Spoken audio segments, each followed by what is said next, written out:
because this book of Samuel, again, in the Christian Bible, we have 1 Samuel and 2 Samuel, but it's just one book in the Hebrew Bible. This book of Samuel is where the story of David and Goliath comes from. And so we want to bear in mind the sort of context in which we're reading this story. And again, last week, we talked a little bit about, okay, so what is the theological perspective? What are the overarching themes of the Deuteronomistic history? And we maybe could go to the next slide, Greg. We put up a much bigger slide than this, but I've narrowed it down a little bit so it would fit more coherently onto one slide. But we had 6 points last week, but I just want to mention 3 this week. We mentioned them all last week. We're going to reiterate them today. The theology of the Deuteronomistic history is the issue of covenant. In other words, God is not some sort of a being who can be persuaded or manipulated, or, you know, if you offer the right sacrifices and do the right things, God will send the rains and give you blessings. But rather, the relationship with God is based on covenant. It's a commitment, a relational commitment from God. And that commitment says you'll have land, you'll have people, you know, a nation, and you'll have blessing, prosperity. Another theme is the theme of theocracy. That kind of sounds scary to us. I personally would not want to live in a theocracy, right? Because they don't really exist. They're really, you know, they're not cultures ruled by God. They're cultures ruled by human beings who claim to speak for God, right? So this is a slightly different thing. But the view of the Deuteronomist is that we should be led by God, or the people of Israel should be led by God, not by human leaders, not by a monarchy or a leadership structure based on monarchy. And that's a bit of a problem because, you know, the people are meant to be following the law, following this way, following this sort of shalom life, but they stray from it. And it's the prophets who call them back to the law. That's the role of the prophet, to call people back to the way of God. But the people eventually want a king, right? And so actually a king is made, and King Saul is the first king. And it's very clear in this history that it's narrated that God says, the people have rejected me. The fact they want a king is equivalent to them rejecting me. That's how it's narrated. Now, let's remember, whenever we read scripture, when it says God says, what we're hearing there or reading there is what people say God said, right? You know, it doesn't necessarily mean exactly that. We've got to be careful about that. But that's how it's narrated, that it's a rejection of God because they want a king like the other nations have, and they want to trust in human leadership and a human structure. And then the third big issue here is that the whole point of the law, or one of the main points of the law, is this issue of social justice. Now, that's not some politically correct thing. We hear a lot about social justice, don't we? And for some people, it resonates, and for some people, it's like, I'm a bit skeptical about that. What does that really mean? Well, what this is about is living a loving life, a life where everyone's included, where it's fair, where there's rules in place to prevent the overaccumulation of wealth within the hands of a few, and the periodic distribution of wealth, so everybody has a chance, so everybody is treated equally. And there's laws in the Deuteronomic history that are emphasized, that are all about loving your neighbors, loving outsiders, foreigners, people who aren't part of your family or part of your nation even, and especially caring for the poor. And we saw last week how the poor are kind of epitomized by the term widows and orphans, so people who perhaps have been cut off from economic prosperity, that they should be looked after. And the job of the kings, the job of leadership, is to look after the poor. So we'll just keep that up there for a moment. So there are 3 of the main themes of the Deuteronomy.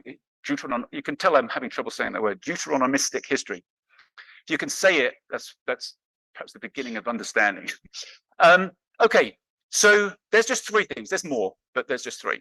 Now, when we think about these stories in the books of Joshua, Judges, Samuel, and Kings, a story like David and Goliath, we've got to ask ourselves, why did they write these stories? Why did they write these stories down? And another question would be, how did they write these stories? Where did these stories come from? How was it all put together? So let's think about the why first, because if we can look at why and look at how, it will give us a bit of a clue, I think, into interpretation of the stories, including the story of David and Goliath. So why did they write these stories? Well, the main reason, it seems, is to explain why this thing didn't really work out.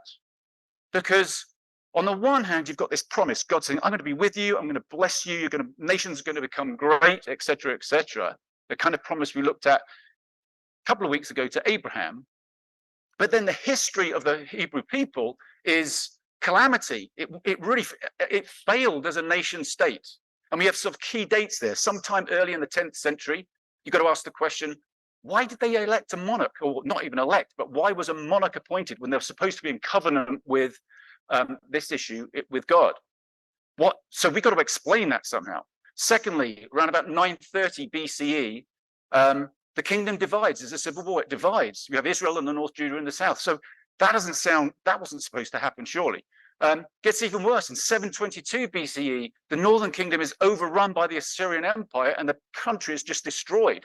And not only that, they invade Judah in the south and get right up to Jerusalem, and Jerusalem only just manages to resist, but then eventually in 586 BCE is defeated and destroyed, and the temple destroyed by the Babylonian Empire, and they're all carried off into exile. So it seems that the Hebrew people at various points in that history were looking back and trying to explain, how did all this happen? And you can imagine, especially if you're in exile in Babylon and you're thinking about, we're supposed to have this covenant, God is supposed to be on our side, you would be asking those questions. And these stories were written to try and explain what happened. We'll talk about how they were written in a second, or probably, I mean, I don't know for sure, but just based on research and scholarship, how they were probably written. But the issue here is, the theme is then that, okay, why did this not seem to work out? And the response of the historians here is that it was because of, not that God had let people down, but because the people were disobedient to God. So we have, they didn't live this life out here. They didn't live the law. They weren't obedient. In particular, they were disobedient around the issues of social justice. They had a monarchy where power was corrupting, and the kingships became corrupt and abusive. We talked a little bit about that last week. And the poor suffered. The poor weren't cared for. And the whole definition of worship of Yahweh, based on these historians' view, is not about getting all the right sacrifices, the right practices, but loving people and caring for people and having a just society. So that's why you have prophets like Amos saying things like this. In the next slide.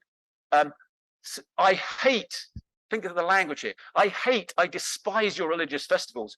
Your assemblies are a stench to me. Even though you bring me burnt offerings and grain offerings, I will not accept them. Though you bring choice fellowship offerings, I have no regard for them. Away with the noise of your songs. I will not listen to the music of your harps, but let justice roll on like a river, righteousness like a never failing stream. So that's what this God Yahweh is looking for. This is Amos writing in the 8th century, prophesying to the northern kingdom of Israel. Well, around about the same time in the south, you have Micah, who says something very similar. With what shall I come before the Lord and bow down before the exalted God? Shall I come before him with burnt offerings, with calves a year old? Will the Lord be pleased with thousands of rams, with 10,000 rivers of olive oil? Shall I offer my firstborn for my transgression, the fruit of my body for the sin of my soul? He has shown you, O mortal, what is good. So here's the response to that question. And what does the Lord require of you? To act justly and to love mercy and to walk humbly with your God. So this is the essence of the Hebrew spirituality, but they strayed from that due to corrupt leadership and neglect of the poor. And so the theme of the Deuteronomists is, it wasn't God's fault, right? That's what they say. It's not God that let people down. We let God down. We let people down. And the issue here is the covenant. The determining factor of the covenant is, if you're obedient to the covenant, then you will be blessed. And if you're disobedient, then calamity will happen. You won't be blessed. And there's something reassuring, perhaps, something even potentially beautiful about that, right? Because we all want to think how we live matters. It seems right that we would be responsible for our actions. There's something karmic about it, if you like. If in Paul, the early church leader, would say, you reap what you sow. Right? There's something that seems right about that. But there's also a problem with that. Two problems, perhaps. One, and I think we need to bear these in mind as we interpret these stories. One is that could itself lead to another kind of superstitious religious practice, right? Where it's like, okay, so if we do the right things, God blesses us. So let's make sure we do the right things. And you end up a little bit like the Pharisees, perhaps, in the Christian scriptures, where it's like, dot your I's, cross your T's. That's the essence of spirituality. And of course, Jesus comes along and blows that out of the water. Says, oh, that's missing the point. So even in the point, we can end up missing the point. And the second challenge is, if it's true that if you're good, God will bless you, and if you're bad, God won't bless you, then the reverse of that is, if you're suffering or struggling, or if you're poor, or if you're not particularly successful in life, it must mean you're a bad person. And there seems something wrong about that. And in fact, in the third section of scripture that I was talking about earlier, the Ketuvim, or the writings, there are some books like Job, for instance, and Ecclesiastes would be another one, where that premise is challenged, where the premise that good things happen to good people and bad things happen to bad people, that premise is challenged. So it's kind of true and it's not true at the same time. There's some tension there. And this is what we have in scripture. We have different voices and different perspectives to try and help us hold certain tensions that are just obvious about the reality of life. And we can't just land on one and become sort of absolute about it without addressing the other one. And Jesus, of course, addressed this. This is what's so revolutionary about Jesus. Jesus comes along and said, you've heard it said, and then he quotes the law, like, love your enemy, and then there was a little addendum, love your neighbor, and a little addendum, hate your enemy. And he says, but I say, love your neighbors and love your enemies. And so Jesus reinterprets the law to bring us back, not to the letter of the law, but to the spirit of the law, or the spirit of this way of God, if you like. And then secondly, Jesus, of course, says, he totally reverses and turns upside down this issue of, if you're struggling, you must have done something wrong. He does that multiple times, perhaps most classically in the Beatitudes, right? In Matthew 5, we'll just read a few of these. Blessed are the poor in spirit. In Luke's version, it says, blessed are the poor, just not even in spirit, just blessed are the poor, for theirs is the kingdom of heaven. Blessed are those who mourn, for they will be comforted. Blessed are the meek, for they will inherit the earth. So we have Jesus saying, look, it's not about, don't be fooled. Just because somebody's rich and wealthy and powerful, that doesn't make them good. They may have got that through all kinds of corrupt means. Likewise, just because you're struggling and suffering doesn't mean you're bad. Actually, you might be closer to God in that moment. And we saw last week with the story of the widow of Zarephath, and in multiple stories through the Hebrew scriptures, that God seems to be with the outsiders, with the lowly, with the poor, with the vulnerable, with the perceivably weak, rather than with powerful elites. And that was totally different to all the other religions of the day. So what we have in these stories is the clash of those worldviews, the clash of good against evil, if you like. And these stories are told in very fantastical, almost mythological ways, where there's a lot of bloodshed, right? There's a lot of fighting and warfare going on, which I think we could see as being a metaphorical explanation of the battle of good and evil, if you like, of the battle of the way of God against this more power elite way, this way of selfishness, this way of control. And that's what I think we have going on in this story of David and Goliath. Now, finally, just as context, and then we'll get into the story briefly. How did they write these stories? We have to ask ourselves how. So that's why. So we've got to be careful about the why. But then, how did they write these stories? And not just David and Goliath, but all these stories. And it would seem that they're drawing on, because the Hebrews did not sit down and write systematic theology, like you can buy a systematic theology book online, explain where somebody says, here's the reality about God. I mean, it's their perspective. The Hebrews didn't write like that. Nor did they write, as we talked about last week, objective history in the way that we would think of history. But they wrote stories. That's what the ancients did. They told stories and they wrote stories. And they're probably drawing on oral traditions, well-known stories. They're probably drawing on maybe written down stories. So if you read the book of Kings, for instance, it frequently says, and you can read more about this king in the annals of the kings of Israel, or the annals of the kings of Judah, or the annals of the annals of King David. So there were other books, it seems, or scrolls that had some of the details about these kings. And you wonder if these authors, these editors in the Deuteronomistic tradition are drawing on these stories and then retelling them in such a way as to make a theological point, to make an existential point, to make a moral point.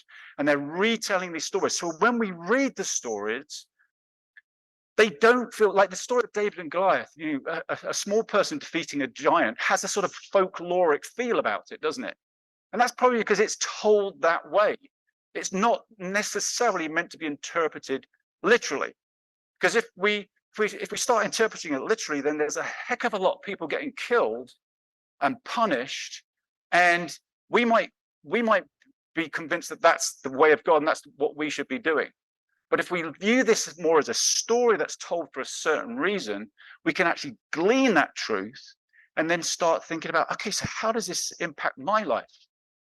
And so when we read these stories, we read conflicting views. We read different traditions, you know, repetitions where the story is retold a different way. And it's presumably these editors drawing on material, some of which doesn't necessarily agree with itself, and still presenting it there as evidence of God at work in the story of the Hebrew people. And when we come, as we now will, to the story of David and Goliath, we see all of that. So, for instance, we're going to look at the story in 1 Samuel 17. It's a kind of long section, so we're just going to pick off different pieces. But when we look at the chapter before it, we get two origin stories for David. So David is this new king. Saul, the first king, doesn't have any kids, eventually doesn't have kids that are alive. So there's a new king, and there's a story of why David is the new king. And in chapter 16, we get Samuel being called by God. Samuel's the prophet. He says, go and go to this family, and I'm going to show you who to anoint to become the next king. You may be familiar with that story. And it's the youngest. It's the youngest of all the kids. It's not who you'd expect it to be, which is typical.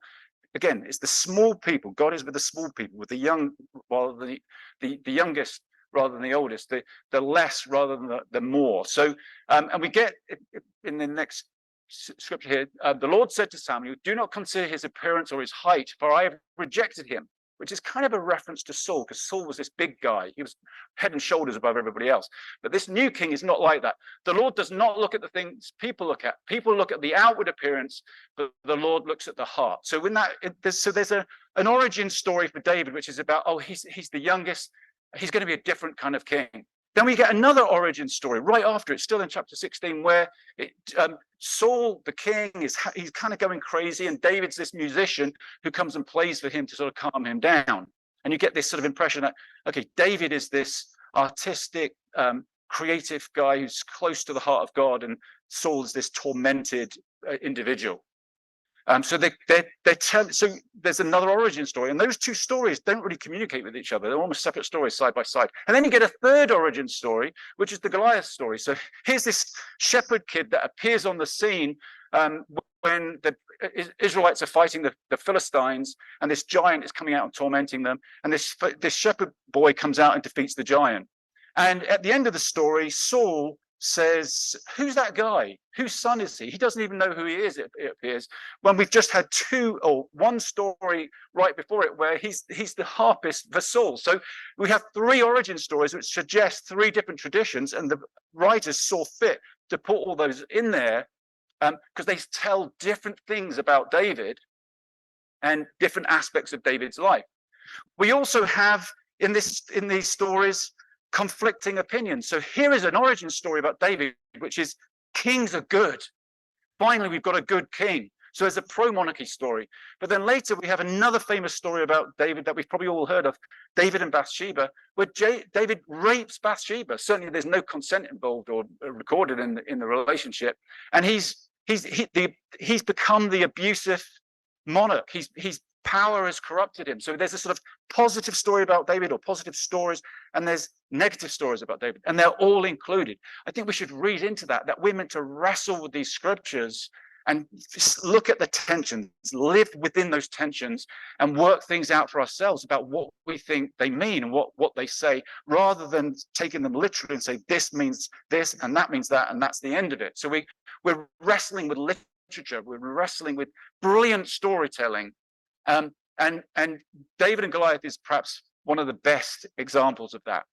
Okay, let's jump into the text.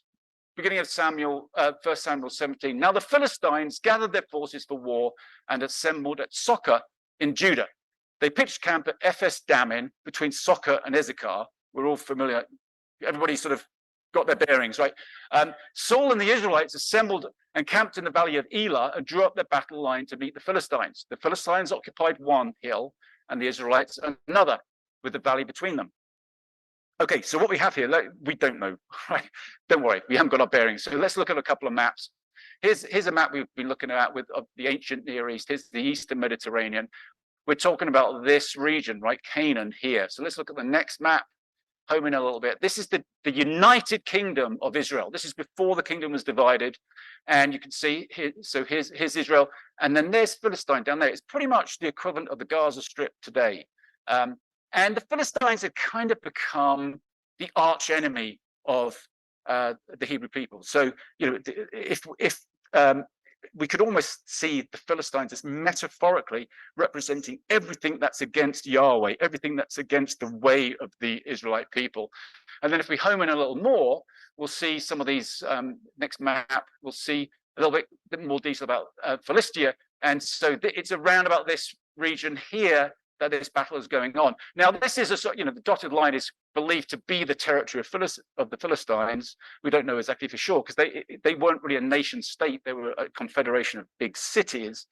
But it could be that Israel is in the sort of territory of the Philistines. And that, you know, again, if we take that literally, that makes Israel the oppressor, right, or the aggressor. But that's not the point of the story here. We're just got it located in the valley of Elah, which is a wadi, you know, it's a ravine that's been made by water. And in that ravine, this hill to either side, it's obviously must be the dry season because, you know, Goliath goes down into the ravine. We'll see in a second. And we've got two armies on either side. Nobody wants to go into the valley, right? You're in a strategic position up on the hills. Let's look at the next section. And we're not going to read the whole story, but, you know, a fair bit of it. A champion named Goliath, who was from Gath, came out of the Philistine camp. His height was 6 cubits and a span. Okay, so that's about 3 meters, close to 10 feet. Some manuscripts have him 6'9", which is a little bit more realistic, perhaps. You know, so this is sort of perhaps a little bit of embellishment, but this is a big guy. He had a bronze helmet on his head and wore a coat of scale armor of bronze, weighing 5,000 shekels. And on his legs, he wore bronze greaves. A bronze javelin was slung on his back. His spear shaft was like a weaver's rod, and its iron point weighed 600 shekels. That's about 15 pounds. So his armor weighs about 150 pounds, and this tip of his spear is 50 pounds. His shield bearer went ahead of him. Goliath stood and shouted to the ranks of Israel, "Why do you come out and line up for battle? Am I not a Philistine? And are you not the servants of Saul? Choose a man and have him come down to me. If he is able to fight and kill me, we will become your subjects. But if I overcome him and kill him, you will become our subjects and serve us." Then the Philistines said, "This day I defy the armies of Israel. Give me a man and let us fight each other." A lot of bravado. On hearing the Philistines' words, Saul and all the Israelites were dismayed and terrified. So here we have Goliath, this giant. He's massive. We don't really know. I mean, maybe he really is 10 foot tall. We don't. But he's huge. He's covered in armor, and the armor is really heavy. The writer goes to great lengths to describe the armor, and you know, helmet, and he's got a armor on his body and then an armor on his legs. The author is also telling us something, right? That his face is vulnerable. So it's a little bit of a setup. And he comes out and he's full of bravado, and that's in direct contrast to King Saul and all the others, because they're intimidated, they're afraid. Even though Saul was supposed to be this mighty warrior and was head and shoulders above the rest, as the scripture would describe him, this is kingship in decline. This is monarchy in decline. He's just afraid. and he's paralyzed and they're sat in the camp. They just don't know what to do. Now, David is a shepherd boy, and his brothers are at the battle. So his father sends him with some food to go and give to his brothers. And here's what happened. Here's what happens next. Now, the Israelites have been saying, do you see how this man keeps coming out? He comes out to defy Israel, and he came out for 40 days in a row, which again feels kind of symbolic, right? 40 is just a great number in Hebrew scriptures. He comes out to defy Israel. The king will give a great wealth to the man who kills him. He will also give him his daughter in marriage and will exempt his family from taxes in Israel. Well, I'd certainly take the taxes, being exempt from the taxes there. But David asked the men standing near him, what will be done for the man who kills the Philistine and removes this disgrace from Israel? Who is this uncircumcised Philistine that he should defy the armies of the living God? They repeated to him what they've been saying and told him, this is what will be done for the man who kills him. So we know what's going to be done. When Eliab, David's oldest brother, heard him speaking with the men, he burned with anger at him and asked, why have you come down here? And with whom did you leave those few sheep in the wilderness? I know how conceited you are and how wicked your heart is. You came down only to watch the battle. Now what have I done? Said David. Can't I even speak? So we have a classic brother bust up here, right? It's like, what have I done now? The younger brother, you know, he's always the one in trouble, it seems like. But you have this classic older brother, younger brother thing. So it's like in Hebrew, the Hebrew stories, it's always the younger one who should be the inferior based on inheritance and that kind of thing, who is the one who's elevated, and the older one, like take Jacob and Esau, for instance, would be a great example of that. So here again, we're getting this. David is portrayed. He's a shepherd boy. He's not even at the army. He's young. He's sort of his brother is putting him down, which is, you know, a bit rich given that his brother's sat there quaking on the sidelines, and, you know, he's as afraid as anybody else. And David's kind of he's not worried about this. So we're being told David's young, small, not that significant in some ways, but he's not afraid. He has confidence. And we've been told something different about this king that's going to emerge. Let's move on in the story, because Saul hears about, and he says, hey, you know, come, let's have a chat. And David says, yeah, you know, I used to kill lions and bears when I'm out there shepherding, and I could take this guy down easily. So Saul's like, I don't think so. But eventually he's persuaded. So he goes, okay, go out there and have a go. Then Saul dressed David in his own tunic. He put a coat of armor on him and a bronze helmet on his head. David fastened on his sword over the tunic and tried walking around because he was not used to them. So what we're getting here is David's trying to be Saul, or Saul's trying to make David like Saul. But what happens? I cannot go in these, he said to Saul, because I'm not used to them. So he took them off. Then he took his staff in his hand, chose 5 smooth stones from the stream. Okay, again, this is a wadi, so there would have been a stream in the valley in the rainy season. So the nice smooth stones. Incidentally, the stones were probably about the size of a tennis ball, right? I used to think as a kid, little pebbles sort of stuck in Goliath's forehead. But no, we're talking about a rock the size of a tennis ball moving at ballistic speeds. You know, it's going to cause some damage. They found stones like that, you know, archaeologists have from that era. So he chose 5 smooth stones, nice and aerodynamic, put them in his pouch of his shepherd's bag, and with his sling in his hand, he approached the Philistine. So here he goes. So he's not Saul. He's not going to project some kind of macho image. He's not like, oh, I've got to have my armor on. He's not playing Goliath at Goliath's game. Like Goliath's all about bravado, all about armor, all about power. But actually at the same time, Goliath is a bit of a sitting duck here, right? Because he's just lumbering and he's big, and David is small and nimble, and he can strike from a distance with a sling. Let's see how the story plays out, because you've never heard this story, right? It's a really exciting ending. I won't give it away yet. No, I won't give it away. So David goes off down into the valley, right? So meanwhile, the Philistine, with his shield bearer in front of him, so he's got his shield bearer in front of him, and that might be significant. Let's just come back to that in a minute. He kept coming closer to David. So he's coming closer, and then he looked David over and saw he was a little more than a boy. So he didn't seem to get that at first. He has to get closer to see that he's a little boy, glowing with health and handsome, and he despised him.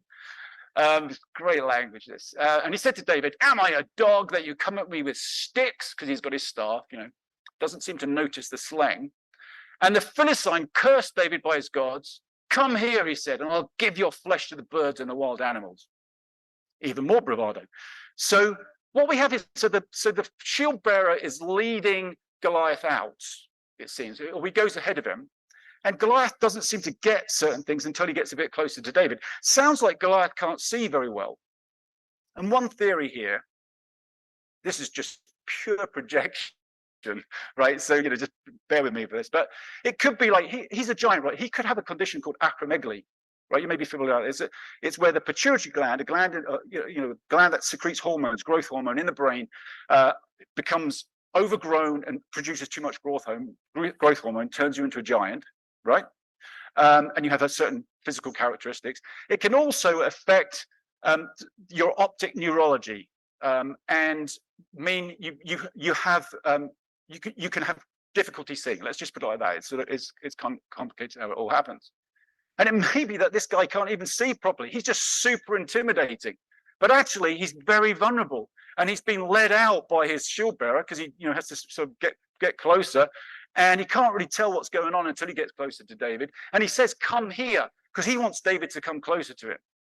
Because he knows that if it's sort of arm to arm kind of struggle, then he's gonna beat David. But David is wily and tricky, and this is the another theme in the Hebrew scriptures of like leaders who, like we heard about Abraham, right, 2 weeks ago. He sort of plays tricks on people. Jacob plays tricks on people, and it's not exactly frowned on in the scriptures. It's like there's some creative imagination going on here. Let's see how it plays out. Here's what David says to the Philistine: "You come against me with sword and spear and javelin, but I come against you in the name of the Lord Almighty, the God of the armies of Israel, whom you have defied."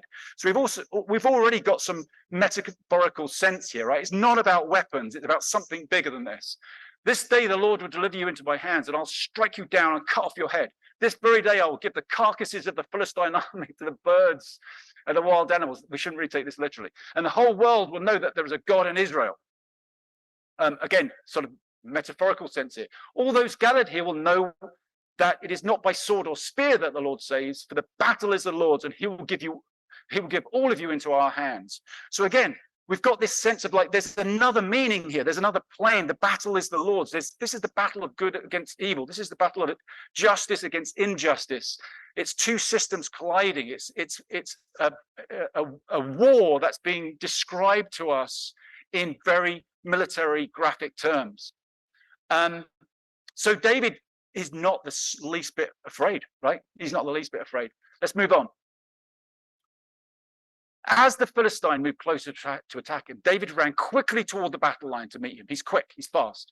Reaching into his bag, so he reaches. Now he's got a staff, he's got a sling, so he's got his hands full, but he's it seems almost like he's feigning. He's reaching into his bag, and perhaps Goliath thinks he's going for his staff or something more traditional. It doesn't seem like Goliath's worked out he's got a sling at this point. But anyway, he takes out a stone and slung it and struck the Philistine in the forehead. The stone sank into his forehead and he fell face down on the ground.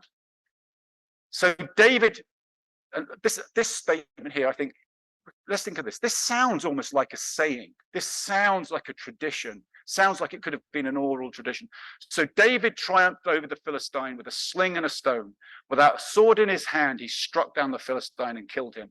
I mean, you could almost imagine young Hebrew children recounting that, right? Because it's a well-known refrain about David. We won't look at it, but in the subsequent verses, actually, it goes back to saying that David goes over and kills him by cutting off his head with Goliath's own sword.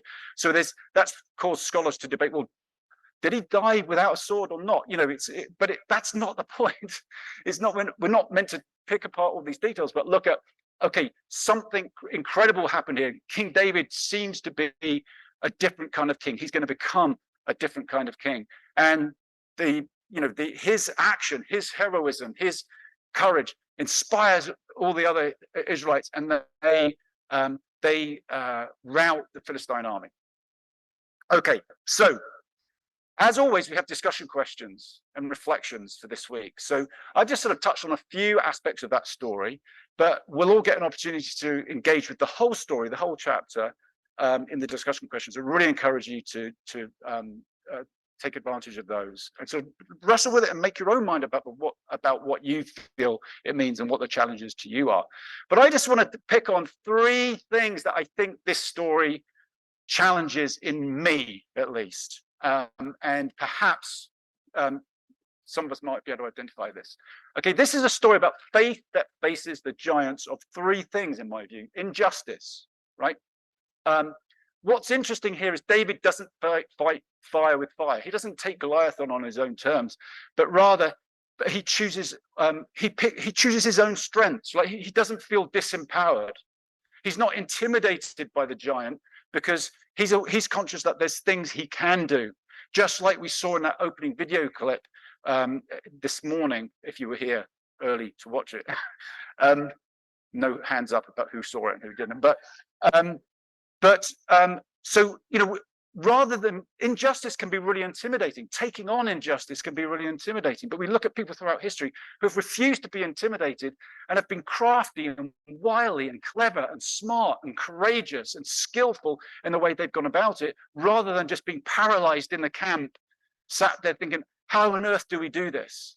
So it's an inspiration to us, I think, to stand up and speak out and act for justice. Secondly, perhaps on a more personal level, it's, I think, a challenge about the giants of our fears. I've spent so much time in my life avoiding people I'm afraid of, situations I'm afraid of, avoiding conflict, avoiding situations where I feel I might fail, desperately hoping I don't get things wrong. You think of the list of fears that we all have that can be paralyzing to us and inhibit us from living this full life that God wants us to live and invites us to live. And we're sat there in the camp, and every time one of those things comes out, it's like, oh God, I can't deal with that conflict, or I can't deal with that kind of person, or that kind of situation. And so we avoid it. And that's what I spent many hours of my life avoiding situations. And the problem with avoidance is a pretty good technique up to a point, right? Because you get off the hook. But the trouble is, the more you avoid it, that giant just gets bigger and bigger and bigger. And after 40 days, that giant comes out and it's like looking bigger than ever, and can never be defeated in our own minds. And the only way to face those giants is to face those giants, right? Where we just face it. And it takes a lot of courage, and it's not easy, but we just have to take a step. Like David goes out into the valley and takes a step towards the giant. And so it may be for us that there's fears that we need to face, and we've been avoiding them for decades, but we can experience healing by facing them. And then thirdly, facing our demons. What I mean by this is there's an irony in this story, I think. It's tragic. It's really tragic in that David had the courage to face Goliath, but he wasn't able to face his own dysfunction. Right? I think there's pretty good evidence, if you read these stories, that David was probably a sex addict. Right? He's not. I mean, he's sort of portrayed as this heroic, wonderful kind of person who wrote lovely psalms and that kind of thing. But he's a pretty unsavory character. I mean, Solomon had to be a sex addict, right? He had 700 wives and 300 concubines. Okay, and I mean, so that's probably an exaggeration. But these guys were out of control, and I'm just picking one issue there. And David was unable. Like, he wreaked havoc through his own dysfunction. So he was courageous in taking on Goliath, but there's a certain irony that he wasn't able to take on the giants in his own life, his own dysfunctions. And he became a corrupt, abusive king. And eventually, his kingship declined and ended somewhat disastrously, really. I mean, it provoked eventually the civil war that tore the kingdom apart. So we have to ask ourselves the same questions, like, what are our demons? What are the areas in our lives, the habits, the addictions, the brokenness in our own lives that we're avoiding, that we're just not paying, we probably are aware of it, but we're not prepared to do anything about it because it's just too much. It will involve too much pain. We have to let go of pride and appearances acknowledge that we have a problem and to face it, to deal with it. And then that giant just gets bigger and bigger, and it wreaks havoc in our lives. It wreaks havoc in our families. It wreaks havoc in our friendships and relationships.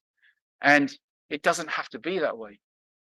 So I would say all three of those challenge me. I'm not saying that they're a challenge for you. You might be able to identify with some of them, but do the discussion questions and think about it and wrestle with this story. What does it mean? Because I even as a kid, I grew up in a very conservative religious environment where we took the Bible literally. But even with David and Goliath, the meaning was always metaphorical, right? Nobody ever said to me, you need to go out and find really big people and cut their heads off, or hit them with a sling and then cut their heads off. No, I knew that's not what this story means, right? So the issue is, what does it mean? What does it say about God? What does it say about humanity? What does it say to us now? And I think it's something to do with these kinds of things. That's where we're meant to wrestle with it. So if the band could come up, we'll take communion now. So we have this time pretty much every week where we just have a personal reflection moment, and we involve communion with that, which is this ancient Christian tradition where we basically remember Jesus. We remember somebody who was willing to be vulnerable, who redefined what leadership is, who redefined what spirituality is.